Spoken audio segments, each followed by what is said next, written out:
Good evening, America. Tonight, we begin with a development that Pentagon officials had feared, NATO commanders had anticipated, and military analysts had warned about for months. An aerial engagement that unfolded not over days or weeks, but in mere minutes. Minutes that changed the calculus of air superiority over Ukraine. Minutes that shattered Russian confidence in their most advanced fighter aircraft. Minutes that validated every Western decision to provide F-16 fighting Falcons to Ukrainian pilots. What Russia did today crossed a line that Washington had hoped would hold. And when that line broke, Ukraine did not hesitate. They responded with precision, with lethality, and with a level of tactical sophistication that left Russian air commanders scrambling to understand what had just happened to their vaunted Su-35 flanker fleet. For months now, there had been signals, not official statements from the Kremlin, not formal announcements from the Russian Ministry of Defense, just signals that Moscow was preparing something unprecedented in the skies over Ukraine. Russia has been aggressive in this conflict. Yes, but they have been calculated in their aggression. Their aerial operations have followed a certain pattern, a rhythm, almost a predictability that Western intelligence agencies had learned to read. But what set off alarm bells in the Pentagon this week was that the pattern went silent. Military analysts who monitor Russian air activity know the indicators. The movement of fuel tankers to forward airfields, the repositioning of air defense systems to create protected corridors, the sudden surge in encrypted communications between air bases,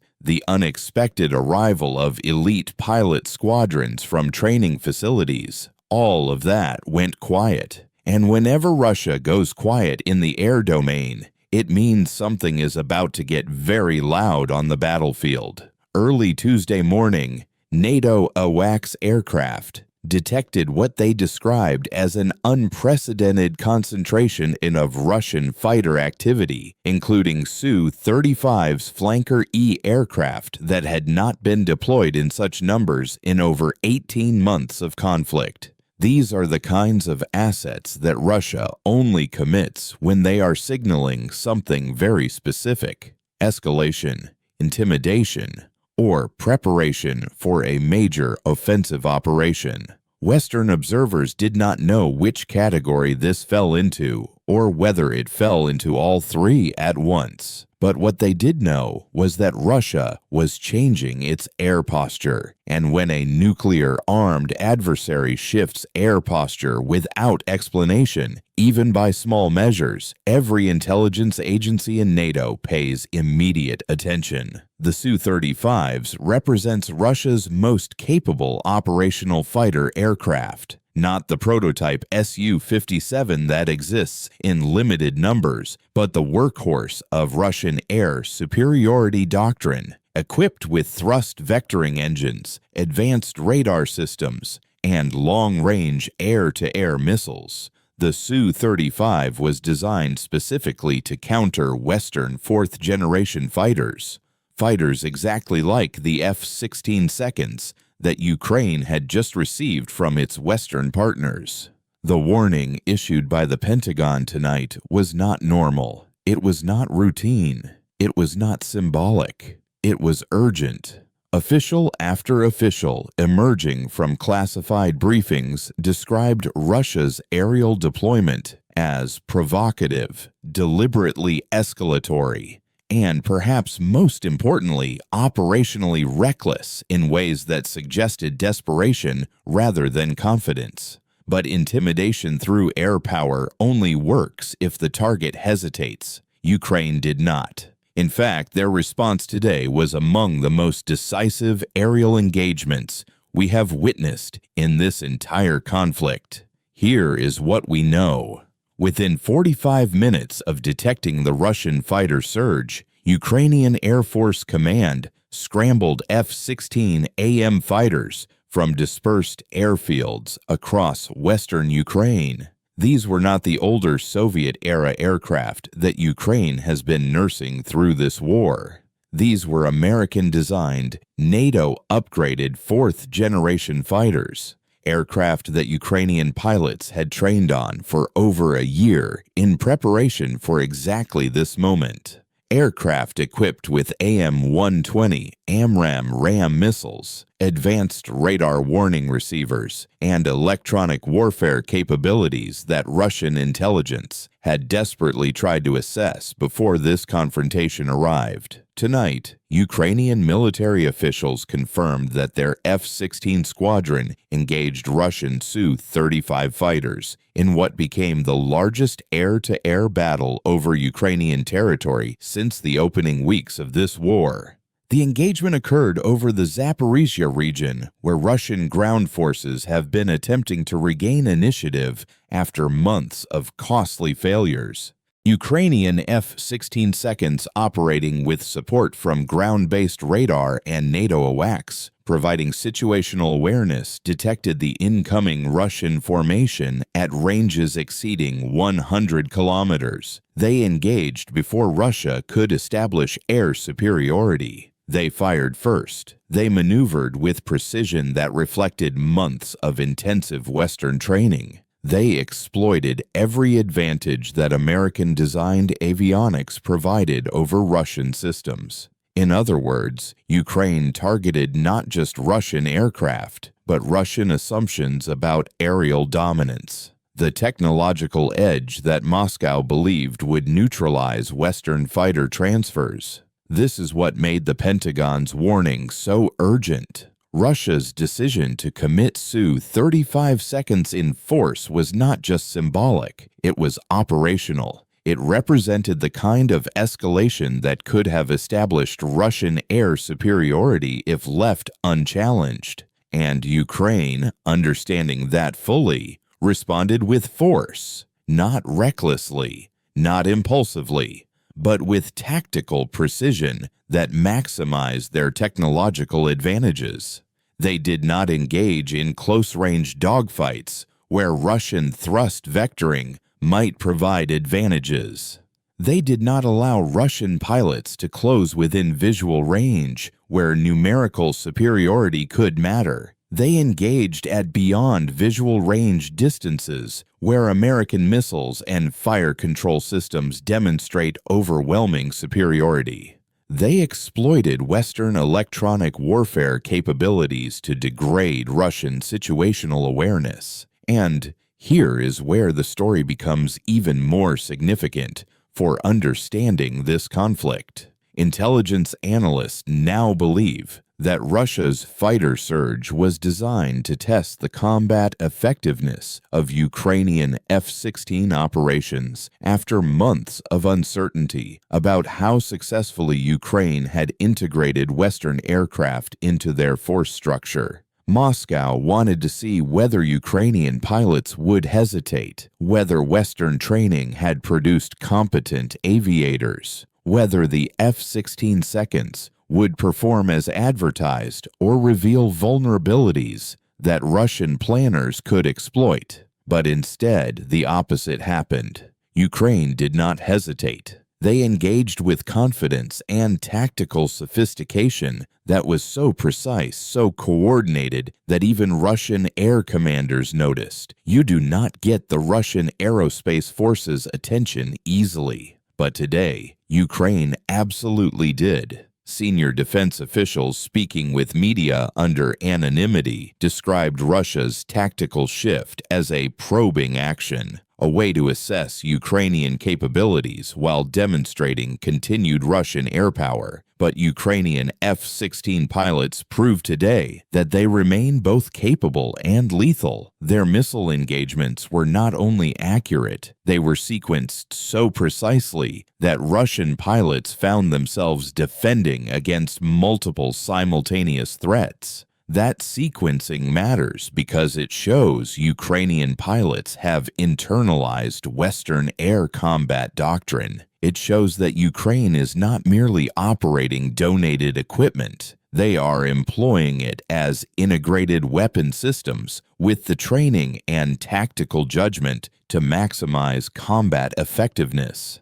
As reports continued coming in throughout the evening, we learned more about the scale of Ukraine's aerial response. Ukrainian F-16 seconds carried out at least 12 missile engagements, forcing Russian fighters into defensive maneuvering that disrupted their entire formation. Ukrainian ground-based air defenses targeted Russian aircraft that attempted to disengage, closing escape routes that Russian pilots had assumed would remain available. Ukrainian electronic warfare systems operating from undisclosed locations reportedly jammed Russian communication frequencies used by flight leads to coordinate tactical responses. This was not just air defense. This was not just interception. This was integrated air combat.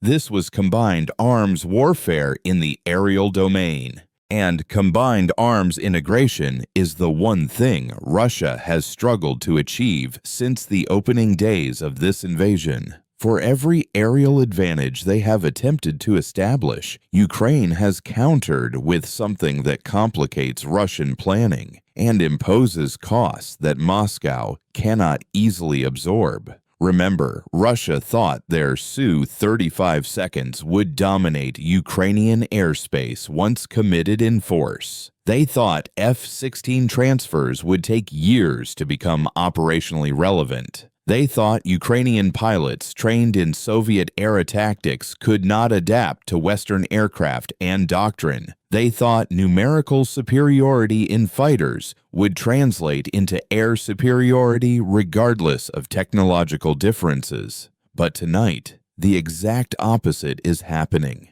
Ukrainian pilots are demonstrating Western standard combat proficiency after compressed training timelines. American-designed aircraft are performing exactly as decades of development intended. Russian assumptions about technological parity have been exposed as dangerously incorrect, and Moscow is learning painfully that fighter aircraft quality matters far more than quantity when those aircraft are employed by well-trained pilots operating integrated combat systems. What makes this moment so strategically significant and so dangerous is that Russia's aerial escalation happened at a time when Vladimir Putin is under enormous pressure from multiple directions.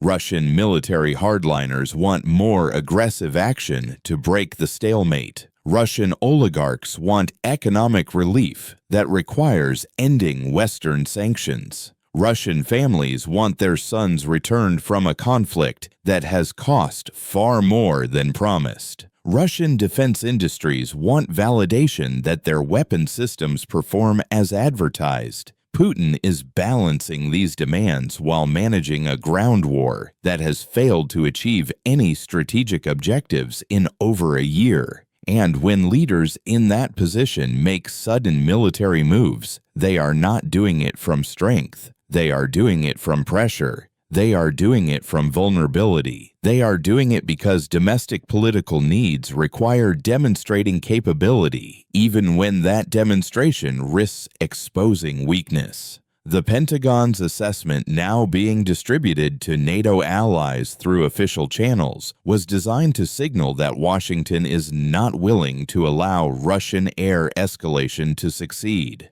Defense officials said plainly that Russia's decision to concentrate Su-35 seconds for offensive operations was inconsistent with stated Russian goals of de-escalation. That is diplomatic language for "we see what you are doing, and we are prepared to help Ukraine defeat it." You do not usually hear that tone from the Pentagon unless something serious is at stake. And tonight, American officials made clear that continued support for Ukrainian air defense and fighter operations remains an absolute priority. Meanwhile, Ukrainian President Volodymyr Zelensky addressed the Ukrainian people in a powerful, defiant speech tonight. He said, "Today, our pilots prove that Ukrainian courage combined with Western technology creates capability that no aggressor can overcome." He said, "Every Russian fighter that falls from our skies represents another step toward victory, another moment when tyranny learns that free people cannot be conquered from above," and snorts. He said, "To our partners who provided these aircraft, who trained our pilots, who believed in Ukrainian capability when others doubted, today we repaid your faith with results that speak louder than any words." These are not rhetorical flourishes. These are statements from a wartime leader who understands just how high the stakes have become. Here is what makes the situation even more concerning. Russia's fighter surge was not isolated. Along with the Su-35 deployment, Russian naval aviation also increased patrol activity over the Black Sea. Russian strategic bombers conducted simulated cruise missile launch profiles from positions near Ukrainian airspace. Russian electronic warfare units increased jamming activity, targeting Ukrainian and NATO surveillance systems. All of this happened within the same 48-hour period. When Russia moves multiple pieces across multiple domains simultaneously, it means something larger is underway.